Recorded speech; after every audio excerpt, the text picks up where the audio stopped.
Mesdames et messieurs, bonsoir. Il est 20h sur les antennes de la télé Futur Média. C'est parti pour le sommaire de ce journal. Fatoumata Mokhtar Ndiaye inhumé cet après-midi à Pikine. Le président de la République qui s'est rendu au domicile de la défunte a plaidé pour endurcissement des sanctions pénales afin de dissuader les auteurs de ce genre de crime. Faut-il, oui ou non, restaurer la peine de mort? Le débat est sur toutes les lèvres. L'ONG Jamra propose la tenue d'un référendum. Moustapha Diakhaté de l'APR et Cheikh Sadibou Fall du PDS sont contre. L'UMS foncièrement contre également le nouveau texte de loi portant statut des magistrats. L'article 65 qui allonge l'âge de la retraite de 65 à 68 ans pose problème. L'Union des magistrats du Sénégal appelle le gouvernement à revenir à de meilleurs sentiments. Joseph Lanté, suspendu 3 mois par la CAF. L'arbitre ghanéen qui avait officié lors du match Afrique du Sud-Sénégal manquera la CAN. À suivre la réaction de la Fédération sénégalaise de football dans la page des sports. Et puis l'invité du 20h, il s'agit de Maître Doudou Ndoye, avocat et ancien ministre de la Justice. Il sera avec Mamoudou Ibra Kane. Voilà le sommaire de ce 20h. Tout de suite, le développement.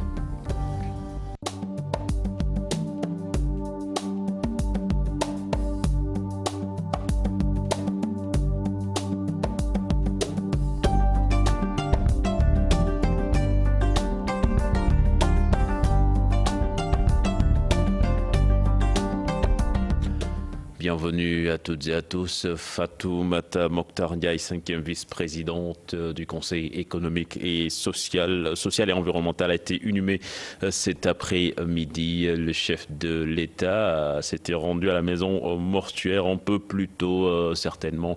Avant la fin de ce journal, nous aurons Chérif Dia au téléphone pour nous faire le compte-rendu. Elle était une dame pieuse travailleuse. Telle est l'image que laisse Fatoumata Mokhtar Ndiaye au Conseil économique, social et environnemental. La 5e vice-présidente de la dite institution, assassinée ce samedi, a laissé derrière elle une structure peinée. Le Conseil économique et social a observé une journée de deuil avec un personnel réduit et des couloirs vides. Reportage sur place est signé Momodou Fall et Abdoulaye Diallo. Un personnel réduit, des bureaux fermés, un silence total. Le Conseil économique et social pleure sa 5e vice-présidente. L'institution dirigée par Aminata Tall est sous le choc. Ce conseiller estime que la douleur est inqualifiable. Le Conseil économique, social et environnemental est profondément touché par la mort de Fatoumata Mokhtar Ndiaye. Vous l'avez vous-même constaté, il n'y a personne ici. Tous les conseillers sont à Pikine. Tout le monde est sous le choc. Fatoumata Mokhtar Ndiaye, 5e vice-présidente du Conseil économique et social, est décrite comme une personne pieuse et travailleuse.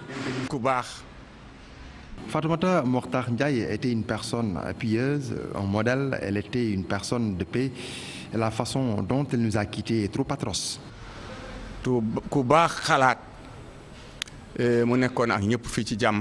Le Conseil économique et social s'est vidé de son personnel. Presque tous les conseillers se sont rendus à Pikine pour accompagner la défunte dans sa dernière demeure.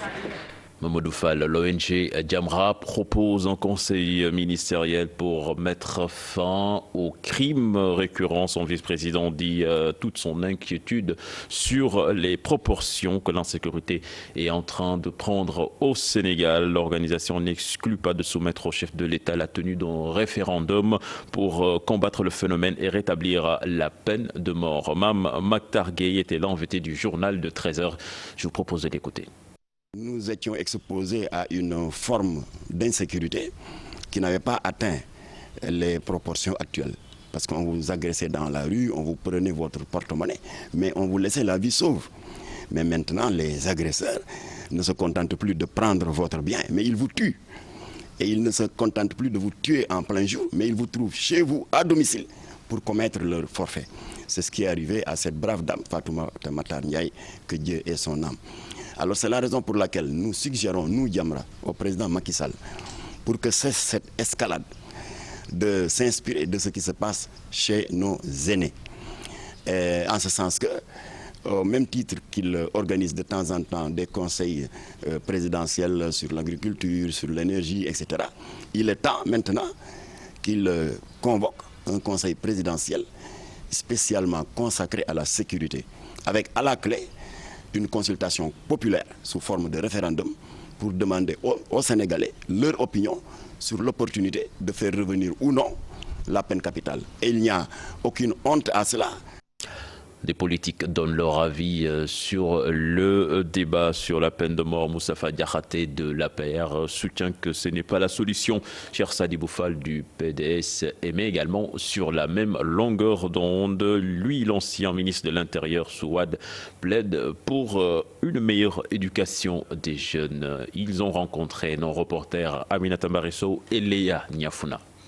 L'idée de retour à la peine de mort de plus en plus agitée, une proposition préconisée pour sanctionner les auteurs de crimes. Je ne suis pas, je vous le dis très franchement, pour le rétablissement de la peine de mort.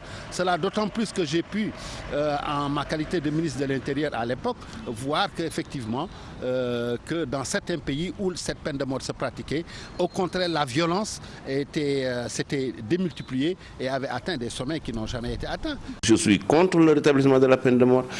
Je suis pour son abolition universelle. Je ne pense pas que la barbarie soit la meilleure réponse à la barbarie. La peine de mort avait été instaurée au Sénégal, mais son application n'avait pas été générale.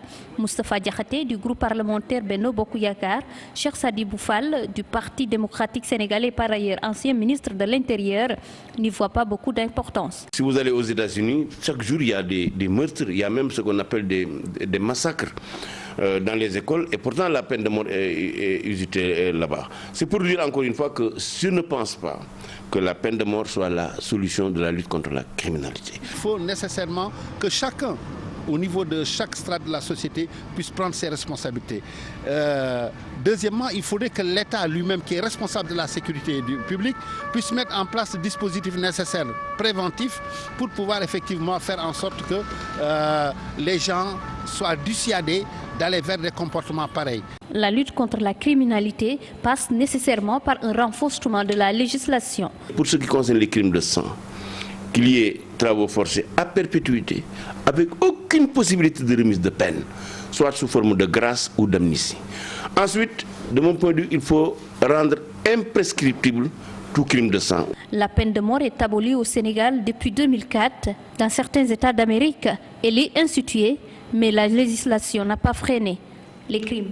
Aminata Mbarisso, merci. Nous allons à Saint-Louis. C'est parti pour la première session de la chambre criminelle d'appel. 20 affaires seront rejugées, notamment celle de Fanaï. Le président de la cour d'appel, Seyni Bodian, a plaidé pour que les dossiers de chambres indiens soient renvoyés en correctionnel pour alléger ceux des chambres criminelles. Interrogé sur la peine de mort qui fait débat actuellement au Sénégal, le magistrat renvoie la balle aux parlementaires. Ousseynou Diop, Habib Seck.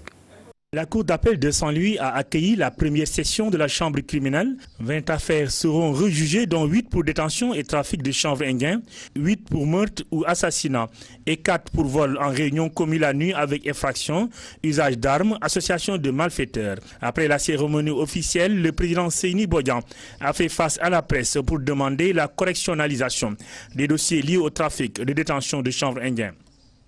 Il y a des affaires, disons 8 affaires qui concernent le trafic de chanvre indien, ce qui contribue à alourdir le rôle. Et il serait souhaitable aujourd'hui que ces dossiers de chanvre indien soient portés devant, disons, correctionnalisés. Ça permettrait d'alléger le rôle des chambres criminelles. Au Sénégal, plusieurs meurtres ont été enregistrés dans les régions du pays, surtout celle de Dakar. Interrogé sur le retour de la peine de mort pour décourager les malfrats et personnes mal intentionnées, le président de la cour d'appel renvoie la balle aux députés. Nous rendons la justice au nom du peuple. Donc ce que le peuple va décider, c'est ce qu'on va faire. Si les députés, ils vont voter une loi pour restaurer la peine de mort, évidemment, le moment venu, s'il y a lieu de l'appliquer, on le fera. Mais pour un juge, on ne peut pas dire qu'il faut faire revenir la peine de mort, d'autant que la peine de mort a été abolie, et pour beaucoup de raisons d'ailleurs. L'affaire de Fanaï, qui avait fait 2 morts en 2012, est aussi au menu de la première session de la chambre criminelle d'appel. 28 personnes seront entendues d'ici le 30 novembre. Je vous le disais dans les titres, l'Union des magistrats du Sénégal désapprouve le texte de loi portant statut des magistrats. Maguette Diop et compagnie dénoncent les modifications apportées au projet de loi, notamment l'article 65 qui allonge l'âge de la retraite de certains magistrats de 65 à 68 ans. Plus de détails avec Alassane Ba. Un autre débat soulevé par les magistrats, l'UMS n'approuve pas le texte portant statut des magistrats, une modification qui n'est pas à leur goût. L'article 65. Dans ce projet, il a été décidé d'augmenter l'âge de la retraite pour une catégorie de magistrats. Dès qu'on a eu ce texte également, le bureau exécutif a réagi en se démarquant totalement de ce texte et en disant clairement que ce texte pourrait entraîner une rupture d'égalité entre les membres d'une même corporation. D'autant plus que ces propositions n'ont pas fait l'objet de discussion du tout. Cette dichotomie classique consistant à dire que oui, bon, le gouvernement a l'initiative des lois, bon, les magistrats doivent appliquer la loi, je crois que quand même ça n'a pas de sens. Quand on légifère, on doit pouvoir quand même s'ouvrir parce qu'on ne l'applique pas, on l'applique sur des êtres humains. Le débat sur la loi organique portant sur la Cour suprême semble régler. Les deux articles 26 et 27 retirés. N'empêche, l'UMS a toujours été clair dans sa position. Dès le début, l'UMS avait dit qu'il faut absolument que ce texte soit enlevé, que ce texte soit revu. Parce que ça ne sert à rien de créer des problèmes inutilement au sein de la magistrature, au sein de la justice, où doit régner la sérénité, la stabilité et la quiétude, sans lesquelles aucune justice ne peut se déployer efficacement. C'est sur ce terrain que nous avons invité le gouvernement et il nous a bien entendus. Critiqué dans sa démarche, le président ne veut pas faire dans la polémique. Je ne suis pas du genre à jeter des pierres dans le jardin d'autrui. Mais je dois dire tout simplement que nous sommes une instance organisée. Moi, je suis le président, je suis la personne morale, je peux prendre la parole. Comme également en cas d'empêchement, puisque c'était le cas. L'Union des magistrats du Sénégal souhaite le consensus sur ces différents textes de loi. Maguette Diop et compagnie ne veulent pas de discrimination dans leur corporation. Nous allons à Thiès, au quartier Somme, où les populations éprouvent beaucoup de difficultés pour accéder aux soins de santé. Dépourvues de structures sanitaires adéquates, les femmes et habitants du quartier se sont mobilisés pour mettre en place des mutuelles de santé. Ils ont appelé les autorités sanitaires à intervenir. Une rencontre présidée par Serine Bey Abdoudabar en présence du maire Talassila. C'est la tire Chéranta Diop pour plus de détails. Réfléchir sur les nouvelles mesures à prendre afin d'assurer une bonne prise en charge médicale des populations, tel est l'objectif de cette rencontre initiée par les populations, les personnels de santé du quartier Somme.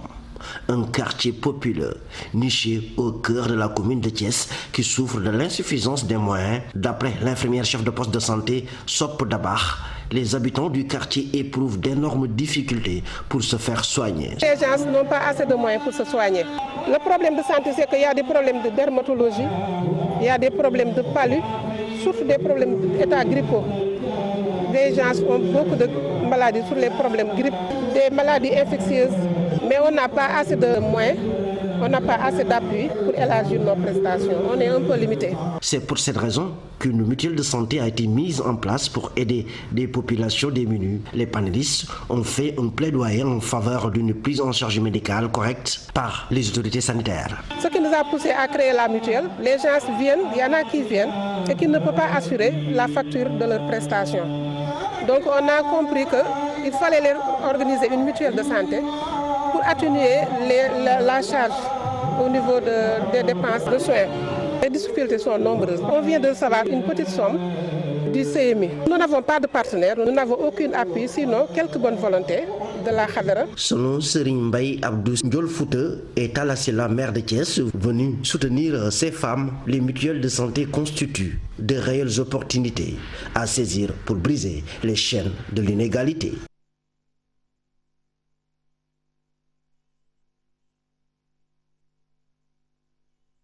Litige foncier qui a fait perdre à la localité beaucoup de projets en infrastructure. Une rencontre s'est tenue avec l'équipe municipale. Les détails avec Salah Samb et Bakary Conté.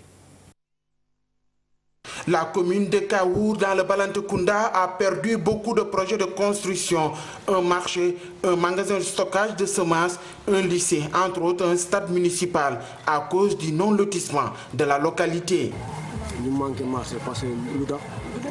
Nous avons perdu la construction d'un marché. Les gens qui ont construit cette route sont venus ici, mais faute d'espace, nous avons perdu la construction de ce marché. On n'a pas de terrain de football aussi.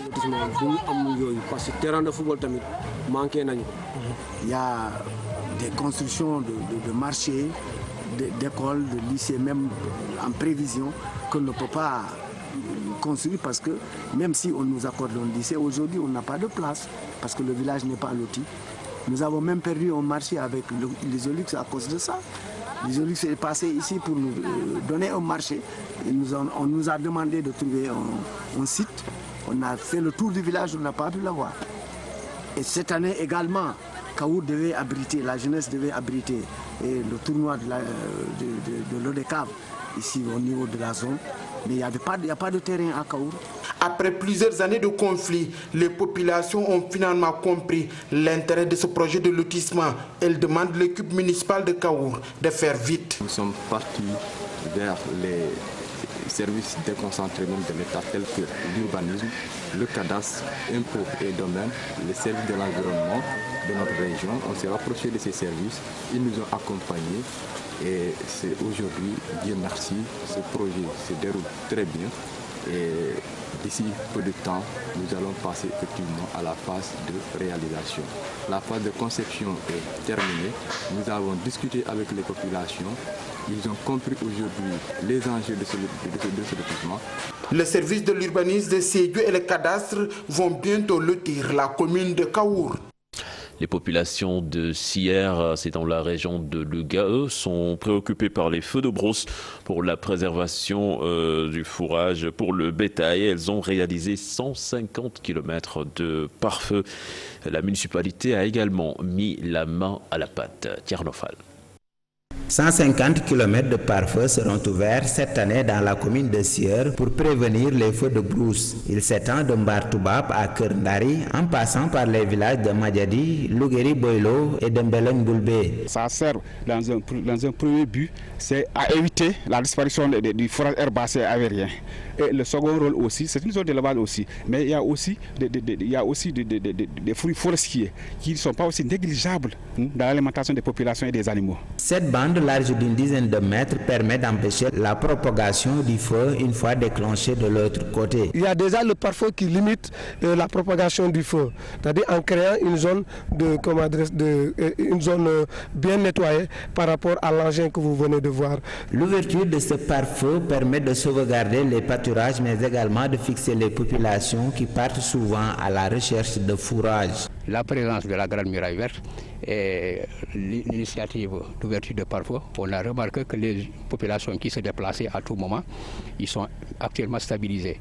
Les enfants viennent à l'école, même le poste de santé qui est là fonctionne correctement. Sa réalisation est aujourd'hui possible grâce aux efforts des populations et de la municipalité qui ont débloqué une enveloppe de 2 millions de francs CFA. Li def bokk ci compétence yoo xam ne ñun war nañ ànd ak forêt yi ñoo ngi aar àll bi ñun mairie yi ñun yaakaar naa ne lépp lu ñu am ñax bi des fi moo na ginnaaw. La commune de Sierre est une zone d'élevage par excellence. Pour mieux protéger les vastes parcelles de fourrage enregistrées dans la zone contre les feux de brousse, les populations demandent à l'État de mettre à la disposition du service local d'eaux et forêts un camion citerne qui lui permet d'intervenir à temps. Allons à présent à la découverte du Moringa oleifera, communément appelé Nebedai, un arbre qui présente beaucoup d'avantages sur la santé de l'homme. Le Sénégal en est conscient puisque 30 000 troncs ont été plantés dans les régions du centre du pays. Cher Tidiane Dione. Le Nebedai, en fait son nom c'est le Moringa oleifera. Nebedai, en emprunt de l'anglais, l'arbre présente plusieurs vertus dans la vie de l'être humain. C'est même marqué ici. Donc il y a 4 fois plus de calcium que dans le lait, il y a 3 fois plus de potassium que dans la banane, il y a 4 fois plus de protéines que dans les œufs, il y a 7 fois plus de vitamine C que dans l'orange. Donc ça c'est toutes les vertus des feuilles. Et puis après il y a aussi toutes les façons de le manger. Donc on peut manger les graines. Elles sont là. On peut manger des gousses, c'est ça qu'on vient de dire. On peut manger les feuilles. Il y a des vertus sur les racines. Les fleurs aussi, elles sont très bonnes. Je les ai souvent mangées moi en salade. Donc on voit un peu toutes les vertus du moringa. Cet arbre d'origine hindoue soigne apparemment plus de 300 maladies d'après notre interlocuteur. Mais il n'y a pas de... En fait, on sait que... Moi, je sais qu'il y a plusieurs personnes qui règlent leurs problèmes de diabète avec ça. Bon, en Inde, cet arbre-là, il est connu pour soigner 300 maladies. Après, ça c'est aussi d'un point de vue traditionnel, culturel. Les anciens en Inde ont tout essayé de l'arbre. Donc quand je dis 300 maladies, c'est pas que les feuilles. Il y a aussi les écorces, les racines, les gousses. Tout ça, c'est un arbre miracle, un arbre incroyable. Maintenant, nous, on n'est pas des médecins. Et on ne connaît pas toutes les vertus. Je sais que, parce qu'il y a des gens qui sont venus me voir et qui m'ont dit qu'ils ont réglé leur diabète avec ça. En 5 ans, l'association Nebedai a eu à planter près de 300 troncs dans les régions de Fatick et de Kaolack. La même association collabore avec les groupements féminins des 16 villages de Toubacouta.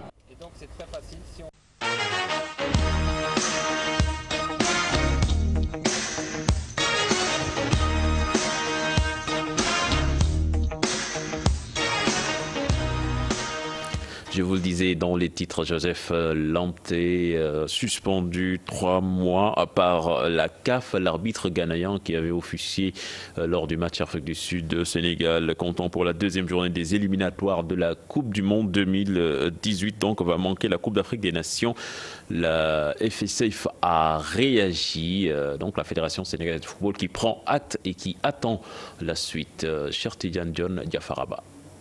La requête de la Fédération sénégalaise de football a finalement trouvé réponse suite à l'arbitrage jugé scandaleux du Ghanéen qui avait officié lors de la rencontre Afrique du Sud-Sénégal à Polo Kwame. L'instance dirigeante du football s'est dit satisfaite de la décision de la commission d'arbitrage de la CAF. Hier matin, le secrétaire général de la CAF, M. Hicham El Amrani, nous a notifié la décision de la commission d'arbitrage de suspendre l'arbitre Joseph Lamptey pour une durée de 3 mois. Parce que c'était une décision assez grave, assez importante pour le football, pas seulement pour le football sénégalais, mais pour le football mondial dans toute sa globalité. Et je pense que sur le principe, nous pouvons être satisfaits que la CAF ait pris cette décision. Maintenant, nous estimons toujours qu'il faut aller plus loin. Parce que nous estimons d'abord qu'il y a eu des fautes lourdes, ce n'est pas seulement des erreurs d'arbitrage. L'arbitre est reconnu comme un récidiviste. Coupable d'une grossière erreur, Lamptey avait offert un pénalty gracieux au Bafana Bafana. L'arbitre ghanéen, un ancien sociétaire du club sud-africain Jomo Cosmos, cela n'a-t-il pas influé sur son comportement? L'enquête qui doit établir tous ces faits, il y a beaucoup d'éléments qui pèsent sur lui. Peut-être beaucoup d'éléments. Nous avons estimé que deux fautes aussi graves sur 2 buts ne peuvent pas être innocents. Nous, ce que nous pouvons avoir, c'est de soupçonner, mais il est aussi protégé par la présomption d'innocence. Jusqu'à la preuve du contraire, il est encore innocent. Il faut maintenant que l'enquête soit ouverte, que l'élément que vous avez soit versé dans le dossier et que tous ces éléments-là, étudiés minutieusement, pourront le savoir, pourront le situer la responsabilité des uns et des autres. Et en ce moment-là, la CAF et la FIFA devront prendre les mesures idoines. Lamptey suspendu pour 3 mois, donc exclu de la prochaine CAN prévue au Gabon en 2017. Vainqueur de la Coupe du Sénégal de basket la saison dernière, Louga Basket Club veut rééditer son exploit et gagner également le championnat. Pour atteindre cet objectif, le maire promet de mettre les moyens nécessaires et recruter de nouveaux joueurs. Moustapha Diop s'est exprimé en marge de la finale de la Coupe qui lui est dédiée. Je propose de l'écouter. Il est interrogé par Tierno Fall. Alors les deux équipes ont rivalisé d'ardeur, mais les dieux du foot ont donné la victoire à l'équipe de Dekondo, que nous félicitons de passage. Également, nous encourageons l'équipe de Nerlé qui n'a pas démérité, mais au finish, c'est la jeunesse lougatoise qui gagne. Donc la victoire reste à Louga. Alors, vous savez, depuis notre accession à la tête de la municipalité de Louga, nous avons investi d'importants moyens. D'ailleurs, c'est ce qui a permis à l'équipe locale de basket de remporter l'année dernière la Coupe du Sénégal de basket. Et cette année, nous comptons également investir davantage de moyens pour permettre non seulement à l'équipe de basket de remporter aussi bien le championnat que la Coupe du Sénégal. C'était le dernier élément de ce journal. Le prochain rendez-vous pour l'information, ce sera à 0h avec le tout en images. Mais en attendant, je vous laisse avec Chérif. C'est pour les besoins de la permanence. Chérif qui apparemment a passé un bon week-end. C'était trop bien, ça quand même. Je vous dis, c'est vrai, vous avez parfaitement raison, c'était tout très bien ce week-end puisqu'on sort du Grand Magal et j'espère que les prières seront exaucées. Je n'en dirai pas plus. Merci beaucoup, cher Tigane, merci beaucoup. Vous en avez longuement parlé dans votre journal, le retour ou pas de la peine de mort. On continue d'en parler dans l'invité du 20h avec Maître Doudou Ndoye qui va répondre aux questions de Maouli Brakane.